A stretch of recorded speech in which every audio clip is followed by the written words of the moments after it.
So muli magandang gabi po sa ating lahat at tayo po ay makishare ng daily devotion. Nandito na po tayo ngayon sa chapter 12 ng Numbers. At ang aking pong isi-share ay dito po sa chapter 12 verses 1 to 3 po.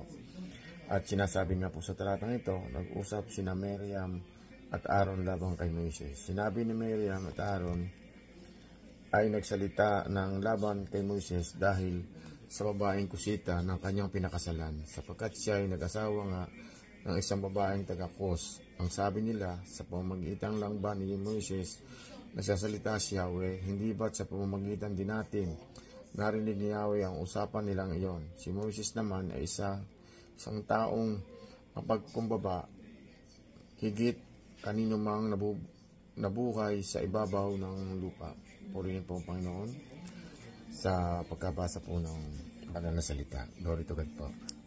Magandang gabi po sa ating lahat at muli tayo po ay mag-share sa Numbers chapter 12 verse 3 hanggang 4.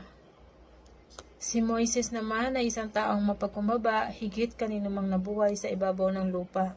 Dahil dito tinawag ni Yahweh sina Moises, Aaron at Miriam. Sinabi niya, magpunta kayong tatlo sa toldang tipanan at nagpunta nga sila. Amen.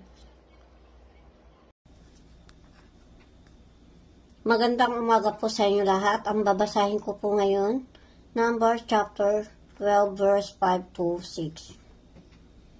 At ang Panginoon ay bumaba sa isang tela haliging ulap at tumayo sa pintuan ng tolda at tinawag si Aaron at si Miriam at sila'y kapwa lumabas. At kanyang sinabi, digin ninyo ngayon ang aking mga salita kung mayroon sa gitna ninyo na isang propeta akong Panginoon ay pakikilala sa kanya sa pagitain na kakausapin ko siya sa panaginip. Amen. Na babasahin ko po, Numbers chapter 12, verse 7 to 8. Ang aking lingkod na si Moises ay hindi gayon. Siya ay tapas sa aking buong buhay. Sa kaniya makikipag-usap ako ng bibig sa bibig, ng maliwanag at hindi sa malabong salitaan. At ang anyo ng Panginoon ay kaniyang makikita. Bakit hindi kayo natakot na masalita laban sa aking lingkod, laban kay Moises? Amen. Magandang gabi po sa ating lahat. Ang share ko po ngayon ay makikita sa Bilang, Kapitulo 12, versikulo 9 hanggang 10. Ito po ang nakasulat. Nagalit ang Panginoon sa kanila at umalis siya. Nang umalis ng ulap sa ibabaw ng tulda, tinubuan si Miriam ng malubhang sakit sa balat at namuti ang kanyang balat. Pagkakita ni Aaron sa kanya, yun lang po, maraming salamat. Gandang gabi po sa ating lahat. Ang ibabahagi ko po ngayon ay magkita sa Bilang chapter 12 verses 11 to 12. Ito po ay kay Brother Lister Bundang. Ito po ang nakasaad.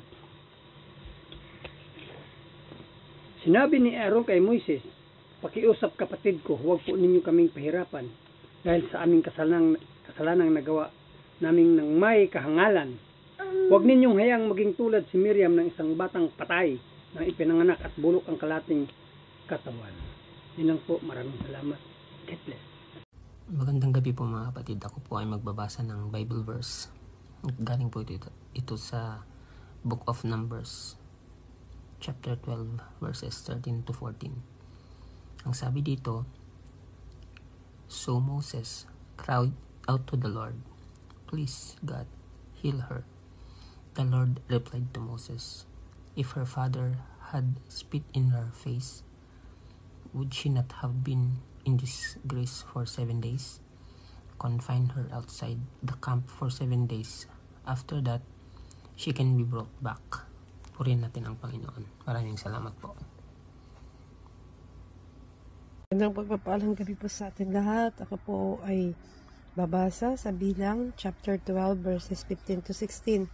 Medyo may kiksian itong verse na ito, chapter na ito. Sabi po rito, kaya si Miriam ay 7 araw na nasa labas ng kampo. Hindi maalis ang bansang Israel hanggang hindi nakakapasok ng kampo si Miriam. Mula sa Haserot, patuloy silang naglakbay. Pagdating sa ilang ng Paran ay nagkampo sila. Purihin ng Diyos sa pagkabasa ng kanyang mga salita. God bless po. Praise the Lord. Hallelujah. Amen.